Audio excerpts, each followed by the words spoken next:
కాలం ఎంత విచిత్రమైంది అంటే, మనకి ఎవరు నీడనిచ్చారో వారికి మనం నీడని ఇవ్వవలసి ఉంటుంది. చిన్నతనాల్లో 20 ఏళ్ళు దాటే వరకు తల్లిదండ్రులు పిల్లలకి నీడనిస్తారు, కంటారు, పెంచి పోషిస్తారు, సౌకర్యాలు కల్పిస్తారు. చిన్న గాయం అయితే అలల్లాడిపోతారు. కాబట్టి ఆ 20 ఏళ్ళు దాటాక యువతరం మళ్ళీ తిరిగి వాళ్ళకి నీడనివ్వడం కోసమే జీవిస్తున్నామని గ్రహించాలి. జీవిత లక్ష్యం అంటే అంతే, మరి ఇంకేం అక్కర్లేదు. మనకి నీడనిచ్చిన వాళ్ళకి మనం నీడనివ్వాలి కదా, రుణం తీర్చుకోవాలి కదా.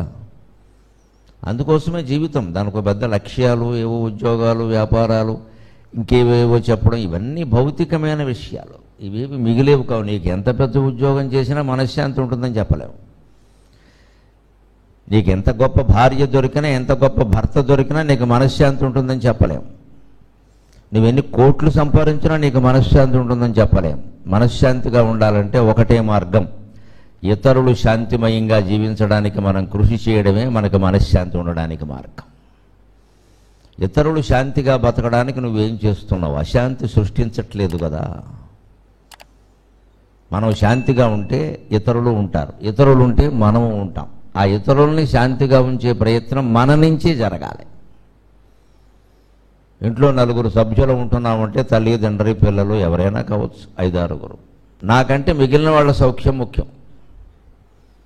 బాగా చలేస్తుంది, పోనీ వేసవకాలం, ఇంట్లో ఏసీ ఉంది, ఆ పక్కకి ఎక్కువ తగులుతుంది, ఈ పక్కకి తక్కువ తగులుతుంది అంటే ఇంట్లో పెద్ద అమ్మాయికి ఏమనిపించాలంటే నాకంటే చెల్లికి ముఖ్యం అనిపించాలి, నాకంటే తమ్ముడికి ముఖ్యం అనిపించాలి. అందుకని ఎక్కడ బాగా తగులుతుందో అక్కడ మనం కాళ్ళు చాపేసి పడుకుని మిగిలిన వాళ్ళు మీ ఇష్టం వచ్చినట్టు ఏడవడం, ఇది కాదు పద్ధతి. ముందు అవతల వాళ్ళ సౌఖ్యానికి ప్రాధాన్యం ఇవ్వాలి. ఇంట్లో వృద్ధుల సౌఖ్యానికి ప్రాధాన్యం ఇవ్వాలి. వృద్ధులంటే వృద్ధాప్యంలో ఉన్నవాళ్ళు కాదు, మనకంటే పెద్దవాళ్ళు. మనకంటే పెద్దవాళ్ళు అయితే చాలు. ఆ ప్రాధాన్యం వారికి ఇస్తే వారు మనకిస్తారు. అందుకని నేను ఇక్కడ మా అమ్మ ప్రార్థనలో ప్రత్యేకంగా పేర్కొన్నా, 100 ఏళ్ల పాటు బతికావమ్మ, 91 ఏళ్ళు పైన బతికింది ఆవిడ.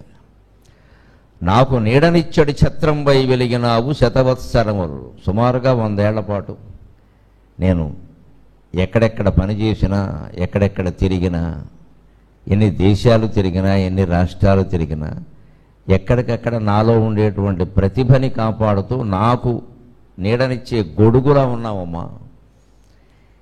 ఈవేళ చనిపోయావు, ఎక్కడైనా ఫోటో పెట్టుకుంటే మా అమ్మ ఫోటో నేను అక్కడ ముందు నుంచి దండం పెడుతుంటే ఆ లైటింగ్ కారణంగా నా నీడ అందులో పడుతుంది.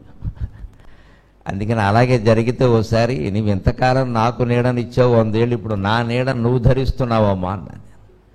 పుత్రునకు నీడనిచ్చడి ఛత్రం వై వెలిగినావు శతవత్సరముల్. పుత్రుని నీడను దాల్చడి చిత్రం అయినావు కాల చిత్రము తల్లి.